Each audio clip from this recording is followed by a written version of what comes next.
Côte d'Ivoire, on dit quoi? Alors que nous étions en train d'éplucher les points saillants de ce qui concerne vraiment les Ivoiriens, de ce qui intéresse vraiment les Ivoiriens, c'est-à-dire ce que les candidats ont prévu faire pour le peuple de Côte d'Ivoire, c'est le PDCI-RDA qui vient nous interrompre en se donnant en spectacle.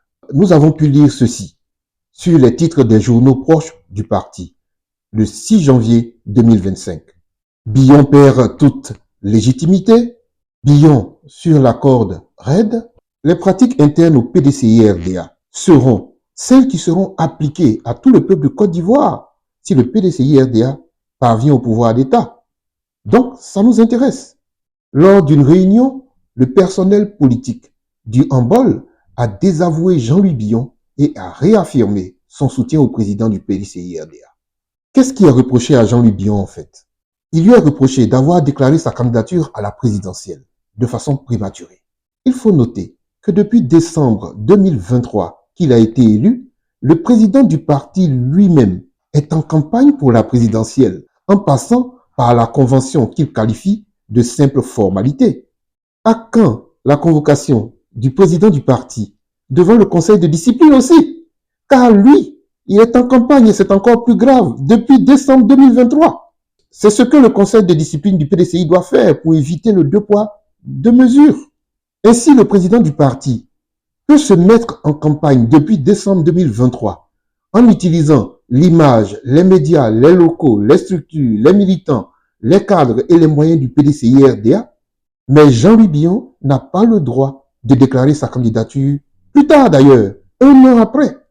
Jean-Louis Billon n'a pas le droit d'utiliser l'image du parti pour la survie duquel il s'est tant battu pendant les moments de tempête. Même si on vous a envoyé, quand même, hein? Il reproche aussi à Jean-Louis Billon de s'être exprimé de manière critique vis-à-vis du parti et de son président. Écoutons Dr Bogasako. Vous dites que M. Billon a attaqué. Moi, j'ai regardé l'émission, on a tout suivi. Il n'y a même pas eu d'invective. C'est que c'est un candidat qui dit « Je suis plus préparé que lui ». C'est ça. Et, en fait, ce n'est pas les petits débats de rue où on s'insulte le monsieur. Donc, il ne l'a pas insulté. Mais il fait une observation pour dire entre lui, candidat, et moi, candidat, je pense que je suis mieux placé pour servir mon parti. Voici quelqu'un qui parle comme ça, il l'a insulté. Donc, vraiment, nous, on n'est pas du parti, mais on a le droit, parce que vous voulez nous diriger. Donc, on vous dit aussi nos observations, vous allez en souffrir. Il n'a traité aucun cadre du parti de ropéro. Si tu ne veux pas qu'on te traite de ropéro, ne te comporte pas comme un ropéro. Ou bien, c'est tout. Ils disent aussi que Jean-Louis Billon ne les a pas informés de sa candidature à l'élection présidentielle de 2025. Ils sont frustrés. Monsieur Sié-Ien, membre du bureau politique, était présent à cette réunion et il a tenu à leur rappeler que Jean-Louis Billon a pris soin antérieurement à 3 rencontres différentes avec tout le personnel politique du handball et même celui du Grand Nord. Jean-Louis Billon a pris soin de leur dire qu'il serait candidat à l'élection présidentielle de 2025 en passant par la convention du PDCI-RDA. Ils sont donc au courant, ils ont été largement informés. Confus, ils ont redirigé la motion de leur rencontre vers une demande de clémence au conseil de discipline en faveur de Jean-Louis Billon. Vous pourrez lire le compte-rendu de M. Sié-Ien, membre du bureau politique du PDCI-RDA pour la délégation 1 de Dabakala sur le journal en ligne Afrique Soir. Ah, cette convocation devant le conseil de discipline. La première convocation autorisait Jean-Louis Billon à se faire assister d'un avocat de son choix ou d'un membre du bureau politique du parti.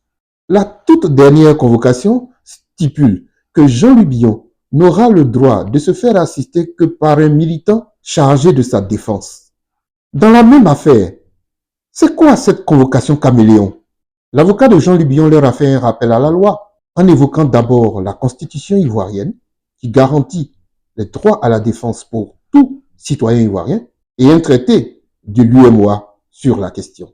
Les droits accordés à Jean-Louis Billon par la première convocation restent en toute cohérence et en vigueur, selon l'avocat de ce dernier. Non mais qui peut croire qu'en ce 21e siècle, un individu à qui on peut prêter au moins 2 neurones va recevoir une convocation devant un conseil de discipline et il va se lever, y aller en sandales, comme s'il allait se promener dans le quartier, les bras ballants, comme s'il allait prendre un peu d'air dans la cour. C'est quand même devant un conseil de discipline. Sérieux là? À toutes fins utiles, l'article 13 de la Constitution de la République de Côte d'Ivoire stipule ceci. Les partis et groupements politiques se forment et exercent leurs activités librement, sous la condition de respecter les lois de la République, les principes de la souveraineté nationale et la démocratie. Aujourd'hui, c'est bien de démocratie qu'il s'agit au sein du PDCI-RDA. Jean-Louis Billon ne réclame que de la démocratie au sein du PDCI-RDA. C'est tout. Jean-Louis Billon réclame une convention organisée de façon démocratique. La convention, ce n'est pas seulement le moment de mettre le bulletin dans l'urne. La convention démocratique, c'est aussi avant les votes. La campagne, comment est-ce qu'elle est organisée? Est-ce qu'elle est démocratique? Est-ce que tous les candidats ont droit à la parole? Est-ce qu'ils partent au même moment? Est-ce qu'il n'y en a pas un qui part avant les autres, tout en les bloquant avec des artifices de règlement intérieur du parti? Après la campagne, qui organise le vote? Qui va administrer le vote? Le moment du vote, le décompte des voix et la proclamation des résultats. Voilà ce qu'on appelle une convention démocratique. C'est tout un processus. Le président du parti, candidat à la convention, est déjà en campagne avec l'image, les médias, les locaux, les structures, les militants, les cadres et les moyens du PDCI-RDA pour cette même convention. Il faut que Jean-Louis Billon et tous les autres candidats à la convention concurrents du président du parti puissent avoir les mêmes droits. Il faut qu'ils puissent dès maintenant organiser aussi des réunions, des meetings avec l'image du PDCI-RDA, avec les militants du PDCI-RDA, avec les cadres du PDCI-RDA, utiliser les structures et les moyens du PDCI-RDA, comme le président candidat du parti le fait déjà depuis plus d'1 an. Quelqu'un n'a pas crié sur tous les toits que Jean-Louis Billon n'avait aucun soutien au sein du PDCI-RDA? Il y a au moins un membre du bureau politique qui soutient ouvertement Jean-Louis Billon. Pour compter jusqu'à 6 000, on commence par 1. Allons seulement. Il faut arrêter d'organiser de telles mascarades et arrêter les menaces et les intimidations des sympathisants de Jean-Louis Billon au sein du PDCI-RDA. Ça ne vous donne ni mérite ni honneur. Mais enfin, même si tous les sachants sont décédés, de grâce, c'est quand même de Jean-Louis Billon qu'il s'agit. Vous n'êtes pas obligé de voter pour lui à la convention, mais vous n'êtes pas obligé non plus d'être ingrat, injuste et antidémocratique. Nous vous regardons, les Ivoiriens vous regardent. Au moment de voter, on s'en souviendra.